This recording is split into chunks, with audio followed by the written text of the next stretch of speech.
Hello friends, welcome to my channel. நம்ம இன்றைக்கி இறால் தொக்கு செய்ய போகிறோம். எப்படி செய்யலான்னு பார்க்கலாம் வாங்க. அதுக்கு ஒரு பேன் எடுத்திருக்கேன். பேனில் பேன் சூடாகட்டும். பேன் சூடானதுக்கப்புறம் தேவையான அளவு எண்ணெய் ஊற்றிக்கிங்க. கொஞ்சம் தாராளமாக எண்ணெய் ஊற்றிக்கிங்கன்னா நல்லா டேஸ்ட்டாக இருக்கும் இறால் தொக்கு. நம்ம இட்லி, தோசை, சப்பாத்தி, சாதம் இதில் பரட்டி சாப்பிட்டிங்கன்னா செம்ம டேஸ்ட்டாக இருக்கும். ட்ரை பண்ணி பாருங்கள். அதுக்கப்புறம் எண்ணெய் காஞ்சதுக்கப்புறம் 1 ஸ்பூன் பெருஞ்சீரகம் போடுங்க. பெருஞ்சீரகம் நல்லா புரிஞ்சு வரணும், அதோட வெயிட் பண்ணுங்கள். எண்ணெய் ஹீட் ஆனோடனே இது பொரிய ஆரம்பிக்குது பாருங்கள். பொரிஞ்சதுக்கப்புறம் நான் 3 மீடியம் சைஸ் வெங்காயம் நல்லா பொடியாக நறுக்கி எடுத்து வச்சுருக்கேன். இது நல்லா பொரிஞ்சதுக்கப்புறம் அதை சேருங்க. நெக்ஸ்ட்டு வெங்காயம் எவ்வளோ போடுறீங்களோ அந்த அளவுக்கு இறால் தொக்கு நல்லா டேஸ்ட்டாக இருக்கும். வெங்காயத்தை போட்டு நல்லா ஃப்ரை பண்ணுங்கள். மீடியம் ஃப்ளேம்லேயே வைங்க, ரொம்ப கருகிடக்கூடாது வெங்காயம். ஆனால் கண்ணாடி பதம் சொல்லுவாங்கள்ல, அந்த அளவுக்கு வெங்காயம் நல்லா ரோஸ்ட் ஆகணும். அப்போ தான் நல்லா டேஸ்ட்டாக இருக்கும். இது பாருங்கள், இந்த அளவுக்கு ரோஸ்ட் ஆகிட்டா. நெக்ஸ்ட்டு பச்சை மிளகா 2 பொடியாக நறுக்கி வச்சுருக்கேன், அதையும் சேர்த்துக்குங்க. பச்சை மிளகா 2 சேர்த்துக்குங்க. உங்களுக்கு காரம் அதிகமாக இருக்குன்னு நினச்சிங்கன்னா 1 சேர்த்துக்குங்க. அது உங்களோட விருப்பம் தான். நான் கொஞ்சம் காரம் அதிகத்துக்காக 2 சேர்த்துருக்கேன். பச்சை மிளகா நல்லா ஃப்ரை ஆனதுக்கப்புறம் 4 பூண்டு, ஓகேவா, அது சும்மா தட்டி போட்டு போடுங்க. அப்போ தான் அந்த டேஸ்ட் நமக்கு சூப்பராக இருக்கும்.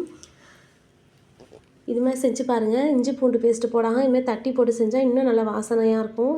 இந்த பச்சை வாசனை போனதுக்கப்புறம் தேவையான அளவு உப்பு சேர்த்துக்குங்க.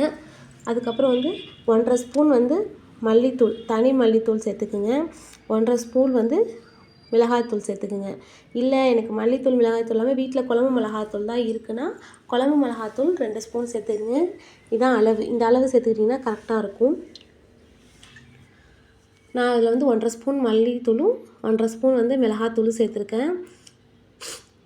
சேர்த்துக்கிட்டு நல்லா பச்சை வாசனை போகிற அளவுக்கு வதக்கி விடுங்க.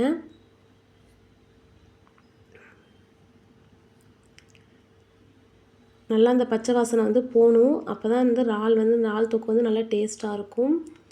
குழம்பு மிளகாத்தூள் போட்டாலும் அதே டேஸ்ட்டு வரும், ஓகேவா. 2 ஸ்பூன் கணக்கு வச்சுங்க குழம்பு மிளகாத்தூள்னா.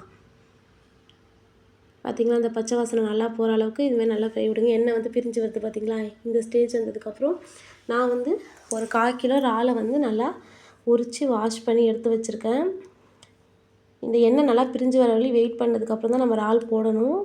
அந்த பச்சை வாசனை எல்லாமே போகணும். மிளகாத்தூள், மல்லித்தூள் இருக்க பச்சை வாசனை ஃபுல்லாக போனதுக்கப்புறம் இறால் நம்ம சேர்த்துக்கலாம்.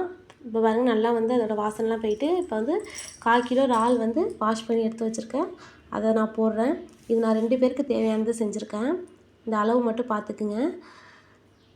இறால் போட்டதுக்கப்புறம் தண்ணிலாம் எதுவும் சேர்க்கக்கூடாது. இறால் தொக்கில் தண்ணி சேர்த்திங்கன்னா அதோடய டேஸ்ட்டே மாறிடும். எந்த தண்ணியும் சேர்க்கக்கூடாது. அதிலே இறால்லே தண்ணி இருக்கும். அதுவே பிரிஞ்சு அது வெந்துக்கும். 10 மினிட்ஸ் அந்த ரெசிபி செஞ்சிடலாம், ஓகேவா. இப்போ அந்த மசாலாவில் நல்லா பரட்டி விட்ருங்க இறாலை.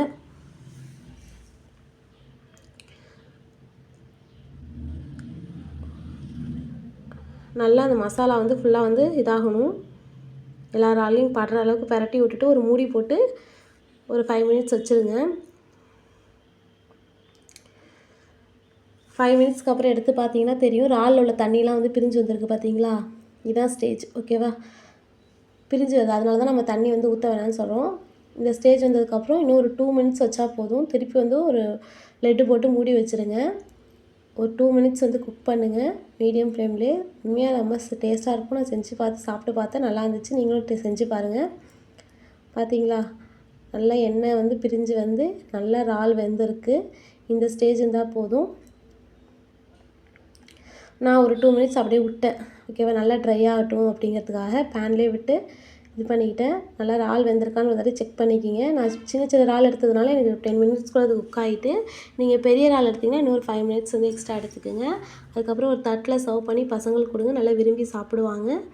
நம்ம சேனலை பார்த்தீங்கன்னா லைக் பண்ணுங்கள், ஷேர் பண்ணுங்கள், சப்ஸ்கிரைப் பண்ணுங்கள், கொஞ்சம் சப்போர்ட் பண்ணுங்கள். தேங்க்யூ ஸோ மச் ஃபார் வாட்சிங்.